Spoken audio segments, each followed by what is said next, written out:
مسلم عنده شخصية واحدة، بيصلي صلاته حقيقية عن جد، صلاته حقيقية، حجه حقيقي، صيامه حقيقي. يعني شو يعني حقيقي؟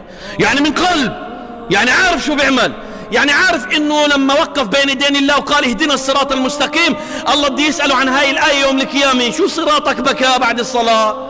كيف سلوكك مع أهلك، مع أهل بيتك؟ كيف سلوكك مع أهل بيتك؟ كيف سلوكك مع جارك؟